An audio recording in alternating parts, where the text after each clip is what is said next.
أعوذ بالله من الشيطان الرجيم بسم الله الرحمن الرحيم والصلاة والسلام على أشرف المرسلين سيدنا محمد وآله وأصحابه وسلم ولا حول ولا قوة إلا بالله العلي العظيم. Assalamu alaikum wa rahmatullahi ta'ala wa barakatuhu. Jama'a masu saurare mu a wannan gidan nan mai albarka wato Al-Ijaba 11 TV. Muna yi maku barka da wannan lokaci kuma muna yi wa kowa fatan alkhairi. Muna addu'a muna roƙon Allah da dukkanin bukatunmu na alkhairi, ya Allah Ubangiji ka biya mana dukkanin abin da ya fi karfin mu, Allah ka yi mana, ya Allah ka ba mu lafiya da zaman lafiya dan girman alƙur'ani dan alfarma sayyidina Muhammad Rasulullahi sallallahu alaihi wasallam. Jama'a masu sauraren mu, abinda muka zo maku da shi a wannan yammaci na yau shine wato sirrin jalabi mai rai, hayaki inda za ka iya yi ka samu jalabi sosai, jalabinka ya fashe. In dai da kana harka kasuwanci baka samun ciniki, baka samun kuɗi, ko kana aiki baka samun kuɗi, mutane ba sa baka aiki, da Allah ka haɗa wannan hayakin zaka gode wa Allah, kuma mun tabbatar zaka yi mana addu'a domin wannan hayakin da zamu bada shi a yau, wannan hayakin mujarrabu ne sosai. Na'am, idan ka aikata shi insha Allah zaka samu kuɗi. Amma ba tare da ɓata lokaci ba, kafin mu je kin bayani yadda wannan sirri mai albarkan yake, in dai wannan shine farko shigowar ka wannan gidan nan mai albarka, da Allah kada a manta a yi mana subscribe, a danna mana kararrawa domin shirye-shiryen mu ya dinga zo maku kai tsaye idan muka saka. A yi mana liking, a yi mana share dan al'umma annabi da yawa su amfana da wannan sirri mai albarka. Yadda aka yi wannan sirri shine kamar haka: zaka je wajen bishiyan gamji, ina fata kowa ya san bishiyar gamji. Idan ka je wajen bishiyar gamji sai ka sassaka wannan sassakinsa, shine zaka sassaka. Idan zaka fara sassaka daga gabas, sai ka sassaka a kudu, ka sassaka a yamma, sai ka sassaka a arewa. Ka dan sassaka, idan ka sassaka wannan gurare guda hudu na gabas, yamma, gabas, kudu, yamma, arewa. Idan ka gama sassaka sai ka dau gida, sai ka zuba shi a cikin turmi, sai ka dake shi. Amma jama'a, idan za aka ce a daka a cikin turmi, kare a yi amfani da turmin da mata suke amfani da shi wajen yin abubuwa na gida.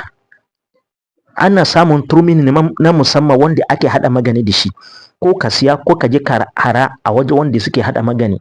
Amma kar a ringa yin amfani da turmin da mata suke amfani da shi, yana rage karfin aiki ne. Ina fata an gane. Idan aka dake shi, a dake shi sosai. Idan aka dake shi sosai, sannan sai a fara shanye ya bushe. Idan ya bushe na farko, sannan sai a rubuta wallahu khairur raziqina, wallahu khairur raziqina. Ana rubuta kafa 1111. Idan aka rubuta, sai a wanke shi da ruwan zamzam, amma ruwan ba so ya yawa. Idan aka wanke shi da ruwan zamzam, sai a yafa a kan abin da aka daddaka din nan.